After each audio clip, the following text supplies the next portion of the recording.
Если вы еще не видели этот ролик, посмотрите обязательно. Отличная режиссура, съемки, монтаж, но особую магию здесь творит звук. Привет! Сегодня я сделаю разбор этого видео с точки зрения саунд-дизайна, который здесь более чем интересный. Я объясню, какие фишки и приемы используются тут, чтобы потом вы могли применять их в своих проектах. Но если я не заметил что-то интересное, обязательно подскажите в комментариях. Давайте делиться опытом. Погнали!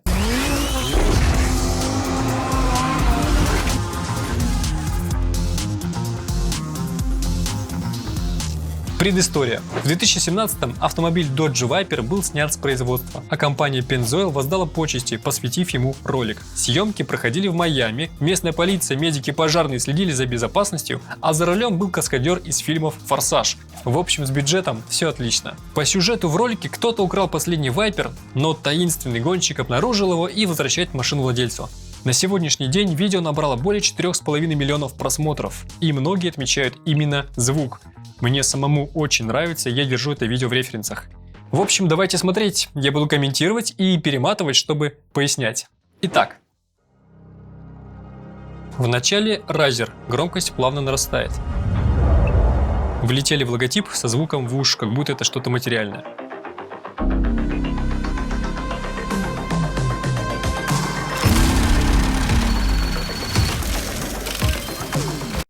Сразу обращу внимание, что монтаж сделан четко под ритм музыки, то есть кадры сменяются часто в сильной доли тактов. И понятно, что это хорошо объединяет звук и картинку. Но более того, поскольку музыкальный ритм здесь довольно быстрый, получается и смена кадров такая же быстрая. И чтобы зрителю было понятно, что происходит в кадре, используются резкие и громкие звуки на самых основных акцентах. Счетчик банкнот, циферблат, скотч. Например, зритель может и не успеет увидеть этот скотч, но звук помогает рассказывать историю.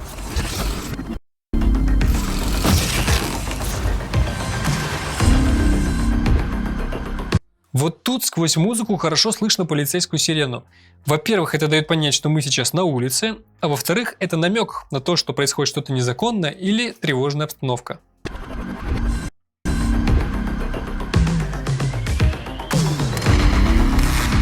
Вот интересный момент. Сначала резкий хлопок и потом искры. Отчего хлопок не видно? Он нужен только для того, чтобы освежить внимание, отбив новую сцену. И таких ударов и хлопков будет еще много. К тому же и хлопок, и искры звучат с такой реверберацией, что мы быстро вникаем, что это какое-то большое помещение, гараж или ангар. Звуки эмбиенса и реверберации, даже если очень тихие, дают понять местоположение действия. И заметьте, искры звучат как электричество, хотя, судя по цвету, что-то распиливается или тут какая-то сварка. Но мы видим их всего долю секунды, тут важнее дать правильную ассоциацию.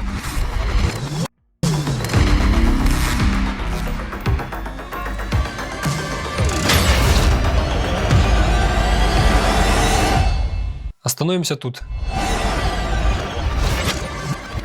Сквозь музыку слышно звуки набора текста и на фоне автомобильные гудки, то есть мы снова на улице. Заметьте, люк распахивается с чрезмерной реверберацией. Это явно художественный ход, и к чему тут эта киношность, я еще скажу. Снова райзер, причем заглушающий даже музыку, то есть сейчас что-то будет. В данном случае это тишина. И этот резкий спад динамики, во-первых, разбудит внимание зрителя, а во-вторых, следующий звук мотора на этом контрасте покажется более мощным. А машина тут явно мощная, и поэтому этот прием тут очень на руку. Еще раз.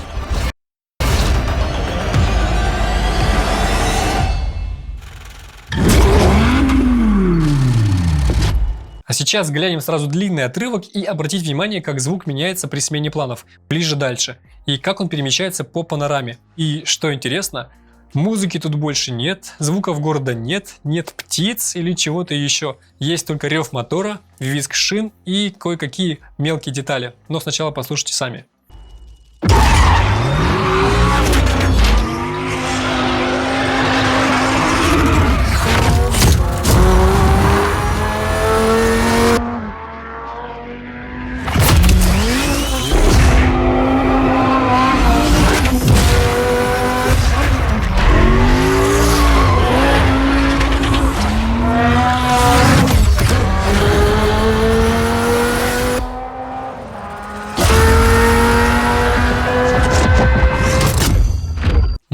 Призываю вас написать, на что обращаете внимание именно вы. Я знаю, что мой канал смотрят люди, связанные как со звуком, так и видеопродакшеном и моушен дизайном. И очень полезно знать мнение людей из смежных профессий. Так рождаются интересные идеи. Например, мой товарищ рассмотрел это же видео с точки зрения монтажа и съемок. И он обращает внимание, что тряска камеры подсказывает о неровности дороги. Сильные такие вот вертикальные колебания. У нас появляется информация о том, по какой дороге едет эта машина. И я подумал, почему бы в такие моменты в будущих проектах не добавлять звук, будто у машины подвеска трясется или что-то в этом духе. Вот никогда не знаешь, когда тебе в жизни пригодятся какие-то новые знания. Разбор этого же видео, но совсем с другой стороны и очень интересно, можете посмотреть на канале Олега Евсеева. Я сам бы хотел посмотреть его выпуск. И вообще он интересно рассказывает про видеомонтаж и насмотренность. Очень много уникального контента. И он настолько здесь мощный, плотный, многослойный, точно выверенный. Ссылку на канал найдете в описании. И кстати, мы с ним сделали подобный проект, используя фишки по видео и по звуку, рассмотренные в наших разборах. Чуть позже покажу. А теперь, что я тут услышал? Ну, во-первых, это предметы, мимо которых мы пронеслись. Тут снова в уши и с разными призвуками, которые делают их уникальными, за счет чего они выделяются и мы можем их различать. Плюс в них есть эффект Доплера, что добавляет ощущение скорости. Если вы еще не смотрели мое видео про в уши, вас ждет увлекательное приключение. Что тут еще интереснее, так это сам двигатель. Изучая видео, я поискал бэкстейджи. И там говорят, что все звуки двигателя на 100% оригинальные и записывались на 14 микрофонов. Но впечатляет даже не это, а то, как это применено в саунд-дизайне. Я вот что заметил. Обратите внимание, что судя по звуку, машина постоянно набирает скорость, постоянно разгоняется. И вообще ни разу нигде не притормозила. Это не случайно получилось. Звук двигателя здесь работает как райзер. Постоянно повышается высота тона, и это нагнетает атмосферу. К тому же, местами звуки двигателя использовали как в уши для объединения сцен.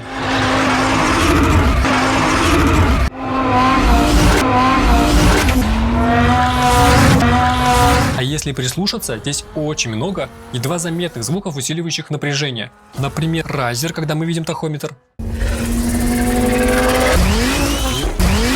Или свистящие в уши при движении или зуме камеры. А новые кадры часто начинаются с мощных ударов, разбивая сцены и добавляя кинематографичности.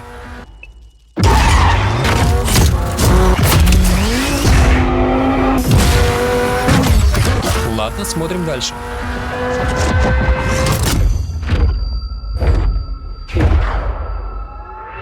Еще раз. Тут низкочастотные в уши. Но что интересно, почти сразу идет контрастный писк, переходящий в сцену слоу-моушеном. Звук тут работает как звон в ушах, то есть нас будто бы оглушило, и вот мы в контузии все видим в замедленном темпе. Остальным же звуком просто срезали высокие частоты, что помогает выделить интересные моменты. Например, тут возгорание, или вспышка, или как это правильно на автомобилистском. И звучит это как выстрел с реверберацией.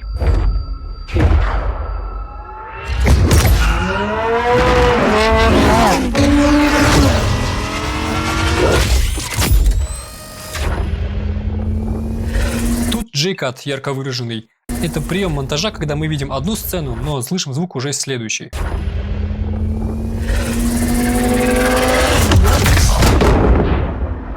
Далее снова вспышка, звучит как выстрел с дилеем и реверберацией. Получился эффект эхо, но в этот раз этим приемом украшают дальний план и показывают пространство.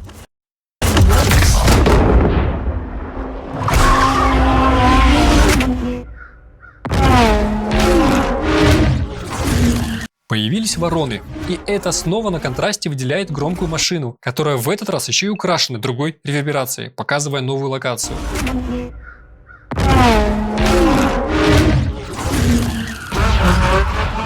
А вот тут интересно. Здесь в уши заглушают звук мотора, показывая либо массивность объектов, либо то, что они находятся очень близко к камере. Это можно сделать либо вручную, уменьшая громкость одного звука в момент звучания другого, либо с помощью компрессора и приема сайдчейн, он же дакинг. Так часто заглушают музыку, когда звучит голос диктора. И тут я понял, что надо подписаться на канал. Смотрим следующий отрывок.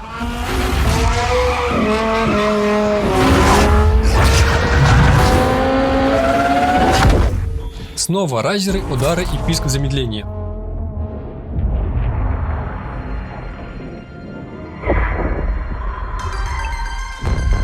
И наконец вступает музыка, и становится понятно, что эта смысловая часть заканчивается и начинается новая.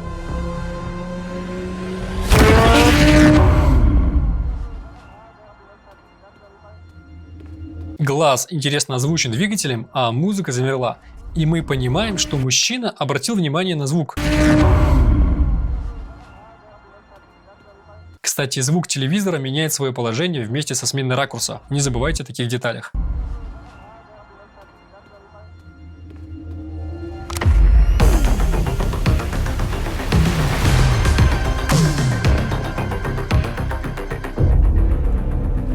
А тут звук бум обрывает музыку атмосферным подкладом вперемешку со звуками города. Это обращает внимание на важный момент, который здесь дает намек на продолжение истории.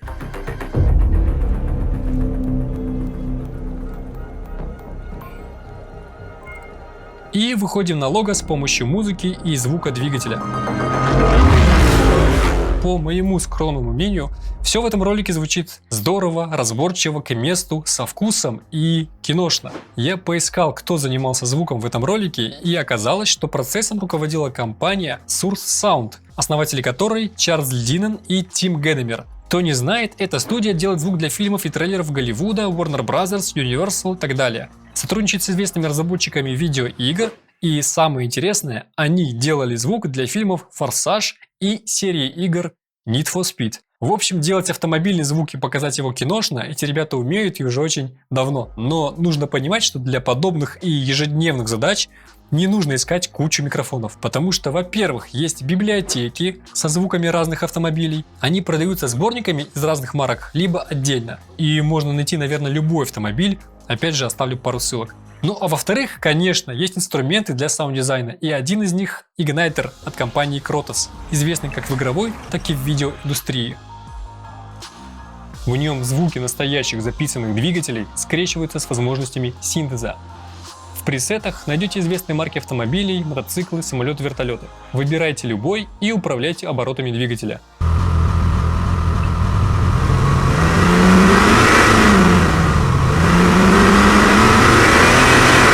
Переключать передачи можно вручную, либо автоматически.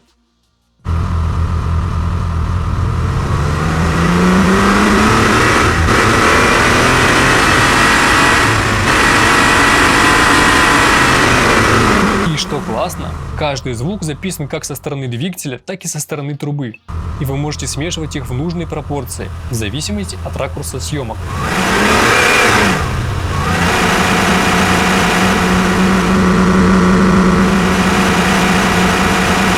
Можно даже заменить сэмплы и получить что-то свое. Например, что будет, если смешать Харли Дэвидсон и трактор?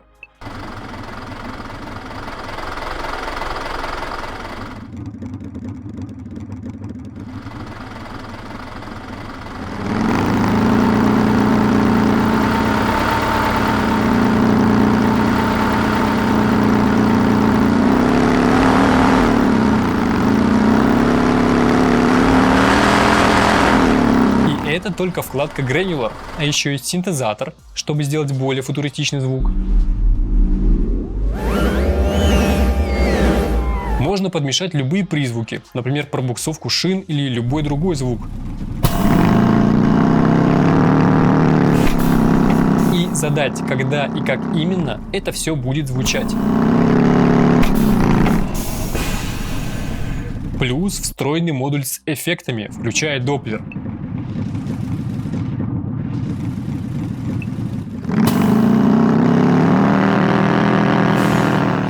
В общем, это один из самых гибких инструментов для звукотранспорта. И если нужен подробный обзор, обязательно напишите, что-нибудь придумаем. Кстати, всего есть 3 версии. Просто Igniter, Igniter Full Tank для фанатов, где сэмплов не на 5 гигабайт, а на 75. И Igniter Live для звучания видеоигр через Wise. Такой вот инструмент. Итак, сегодня мы с вами работали над наслушанностью. И главный вопрос: интересны ли вам такие разборы? Если да, напишите «Да, интересно», и мы с вами будем время от времени их повторять. Можете даже показывать свои видеоролики. На этом канале и в Инстаграме я рассказываю про звук простыми словами. Развитию помогут лайк, подписка, показать другу и колокольчик. Благодарю за внимание. С вами был Руслан Гапиров. Всем сочного звука. До связи.